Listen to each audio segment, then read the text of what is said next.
Good afternoon, everybody. My name is David Breeden, and this is our CLC project, Cybersecurity Threats and Data Breaches, a Dynamic System Analysis. In this presentation, we're going to walk through the scope of the data breach problems, the metrics we use to measure it, how the whole thing behaves like a dynamic system, and then a realistic solution that organizations can actually implement, not just theory. We'll finish by tying the solution back to ethics and values, especially the responsibility to protect people's data in our teamwork process. The problem: cybersecurity incidents and data breaches are rising every year. Human error, phishing, reused passwords, misconfiguration, or credential misuse drives most incidents. Critical infrastructure, healthcare, finance, and government face escalating risks. Breaches impact banking, medical records, national security, and personal privacy. Our hypothesis is if human vulnerabilities remain high, breaches will continue increasing even with better technology. Technology alone cannot overcome poor cyber behavior. Metrics evaluated. To test the hypothesis, we analyzed breach frequency, phishing involvement, credential misuse, detection time, and incident response accuracy. These metrics show system behavior over time. For this chart, we have a chart that shows breaches over time. The line chart demonstrates a steady upward climb in breach numbers. This reflects a reinforcing feedback loop. Attackers scale faster than defenders can adapt. Next, we have a pie chart here showing causes of data breaches. This pie chart shows phishing, which is 36%, stolen credentials, which is 29%, insider threat, which is 14%, misconfiguration, which is 12%, and malware, which is the smallest at 9%. Both causes depend on human behavior, confirming our hypothesis. This is our dynamic system model. Cybersecurity operates as a dynamic system.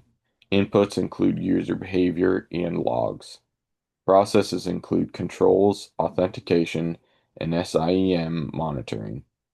Outputs include prevented or successful breaches. Feedback loops improve policy and training, and attackers act as an unpredictable external force. So, what kind of solution options do we have? We identified several solutions. Expand multi-factor authentication, tune SIEM rules, run quarterly phishing simulations, harden access control, and improve IR playbooks.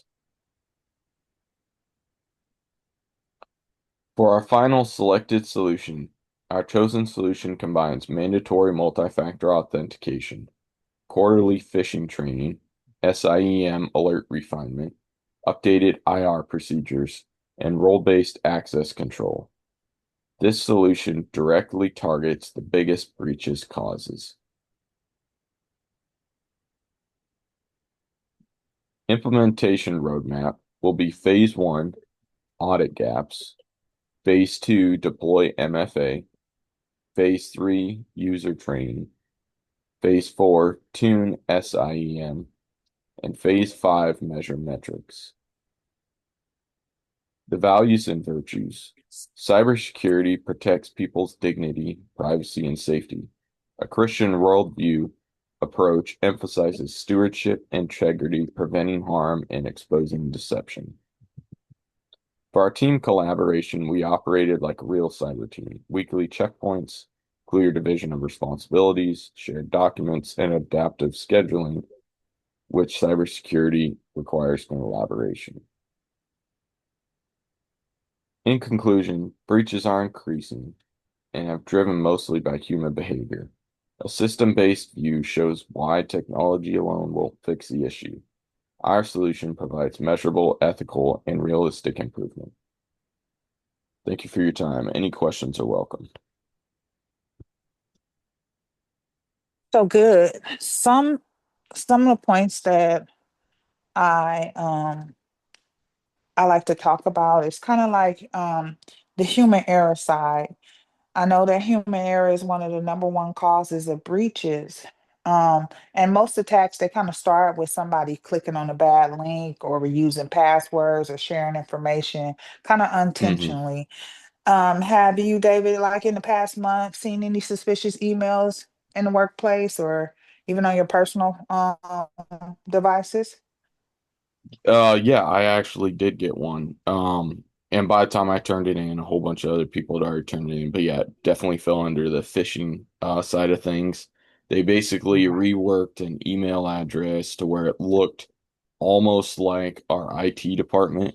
But then if you looked at it, they changed the last little bit of the word um to where it was just a little bit different. But if you weren't paying attention, if somebody wasn't thinking and clicked on the link, then yeah, it would have been an issue. Wow. Yeah, that's kind of like a new trend. The AI generated emails, it kind of mimic your coworkers as well now. Things are getting really tricky. So I just really encourage like us to enable like our MFAs everywhere, everywhere possible. Yeah, for sure. Great. Great. But it's been great. Any questions you may have? Um, the one thing I have is just how do we get out to people, you know? That's the biggest thing, getting our people to realize how important it is to because the biggest thing I think is so for this thing here, the stolen credentials, I think that's one of the biggest thing. It's like, yeah, there's phishing, but then phishing ties into the stolen credentials, where a lot of people just reuse their password or just do the classic 123 passwords, something like that. Maybe throw in Right. a at symbol or something. Good. Yeah. Or even like early reporting, it kind of helps prevent major incidents as well. Like you said, everybody got on it. You guys kind of got in front of it. Yeah. Um, just making everyone aware of suspicious emails, any unexpected password prompts, notifying the team that these things should be reported immediately right away For and sure. remind the team all the time, like, protect data like it belongs to you. That could kind of be like a slogan, like when they log on, maybe a screensaver, um, or maybe a message that sent out a daily message, to remind the team, protect your data like it belongs to you. I like that. For sure. Yeah, and I know that's always been a big one with us is because like for instance an email I got here not too long ago when I went to go ask somebody else about it, I was like, "Hey, what are your guys' exact?" Because I was working with a partner company, and so when we moved into that, it was working with them, we were supposed to be using their, because we were the contractors, they were the main people. So we were supposed to be using Right. their reporting procedures. And when I went in there and asked them, everybody's like, oh, yeah, I don't really know what to do here. So Wow. that was kind of a big thing to where I was like, all right, well, should probably fix that. But then eventually I found the email that I needed and I forwarded it over to their IT department to get it taken care of. Yeah, you'd be surprised how many people are not aware of the risks and behaviors that are in place that, could cause potential companies to lose millions. So companies pay out millions because systems get shut down and data is leaked from these simple mistakes. So mitigating those, getting everybody from our end users up to date and informed, I think would be some great security measures to kind of reduce the risk of having these issues moving forward. For sure. Yeah, All right. Well, thank you for thank you. coming today. And Yes. we'll move on to the next one. Okay.